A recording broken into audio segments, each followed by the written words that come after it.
Ето го и втори скоростен пробег, Каладжа Манастир с дължина 6800 метра. Тук отново най-добро време постигна Биргер Гундерсен. В момента виждате Енрико Бертоне.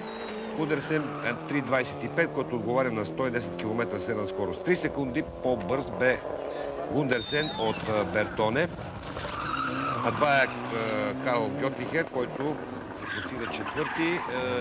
С трето време сами разбирате, че е Георги Петров, който успя да изпревари Гьотлихер с 4 секунди. По-нататък Бедини и друг италиански състезател Тревизян по 3.39. Евгений Васин, Антонело Фиданца, Тихомир Златков. Ето го и Георги Петров, който хубаво влезе в завоя, обаче малко закъсня с пускането на ръчната спирачка и затова си обяснявам тези 5 секунди, които има преднина Гундерсен. На трети скоростен пробег, край дерния с дължина 5800 метра, Бертоне успя да вземе една секунда на Гундерсен. Георги Петров и Гьотлихер са с равно време. На четвърти скоростен пробег, на така наречената Добрина с дължина 2300 метра. Най-добро време постигна отново Бертоне. Това е Пьер Джорджо Бедини, който взе една секунда на Гундерсен. Гьотлихер и Петров отново с еднакви времена, 1.34. По-нататък Бедини и тук имаме трима състезатели в едно и също време. Травезан, Васин и Симаска от Латвия с по 1.38. В временното класиране продължава да води Бертоне. Една секунда след него е Гундерсен, 12 секунди Петров, на 19 Гьотлихер, на 27 Бедини. Тихомир Златков се намира на 9-та позиция на 1 минута и 1 секунда от водача Енрико Бертоне. Имам времената, ето го и Гундерсен. Времената след четвърти скоростен пробег. За него ви казах сутринта в нашето включване в Добро утро.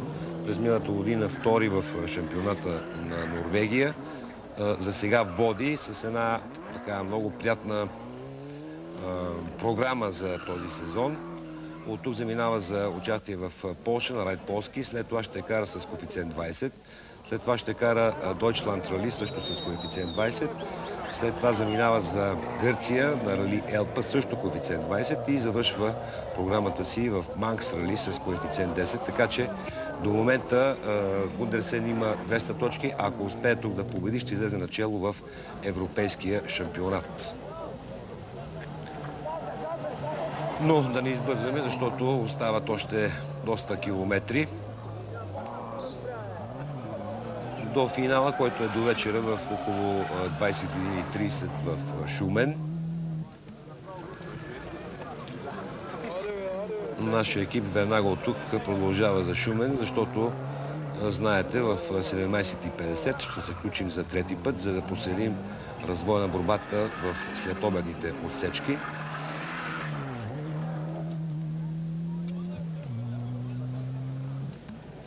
Много хора имаше тук на Каладжа Манастир. Обърка се малко този турски състезател.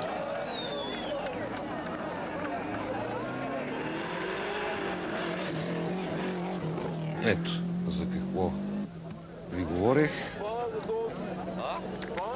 Това е Константин Аур от Румъния с едно много приятно Ауди S2. Тук явно има проблеми. Загасна аудито.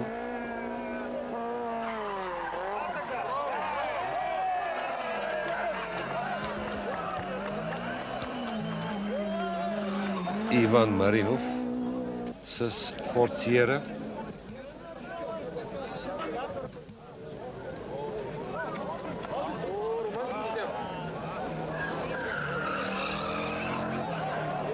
И Георги Дончев. Той се бе отделил малко от спорта, сега отново се върна. Добро начало. Така, ето е и картата. В момента състезателите са на 7-ми скоростен пробег, т.е. Велики Преслав. Ние продължаваме, както ви казах, за Шумен. Ще се включим отново в 12:50.